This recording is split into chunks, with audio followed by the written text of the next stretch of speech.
എറണാകുളത്തപ്പൻ മൈതാനത്ത് സംഘടിപ്പിച്ച അഖില കേരള ചിത്രരചനാ മത്സരം ശ്രദ്ധേയമായി. കൊച്ചി അന്താരാഷ്ട്ര പുസ്തകോത്സവത്തോടനുബന്ധിച്ചാണ് വർണ്ണോത്സവം 2024 സംഘടിപ്പിച്ചത്.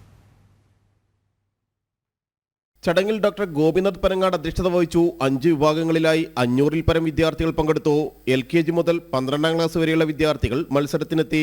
27ാമത് കൊച്ചി അന്താരാഷ്ട്ര പുസ്തകോത്സവ സമിതിയുടെ പുസ്തകോത്സവം നടക്കുന്നതിൻ്റെ ഭാഗമായിട്ടാണ് ഇന്നിവിടെ ചിത്രരചന മത്സരം നടത്തുന്നത്. 5 ഗ്രൂപ്പുകളിലായിട്ടാണ് ചിത്രരചന മത്സരം നടക്കുന്നത്. LKG മുതൽ +2 വരെയുള്ള എല്ലാവർക്കും പങ്കെടുക്കാൻ പറ്റുന്ന ഒരു മത്സരമാണ്. ധാരാളം കുട്ടികൾ മത്സരത്തിൽ പങ്കെടുക്കുന്നു, സ്കൂളുകൾ പാർട്ടിസിപ്പേറ്റ് ചെയ്യുന്നു. പുസ്തകോത്സവ സമിതി ഭാരവാഹികളായ EN Nandakumar, advocate Shashankar, M Haridas, Liji Bharath, Ranjith, Radhameera, Vijayakumar Koothattukulam, Anand Babu, Khairam MV, artist Murthy എന്നിവർ പങ്കെടുത്തു. നവംബർ 29 മുതൽ ഡിസംബർ 8 വരെയാണ് എറണാകുളത്തപ്പൻ മൈതാനത്ത് കൊച്ചി അന്താരാഷ്ട്ര പുസ്തകോത്സവം നടക്കുന്നത്.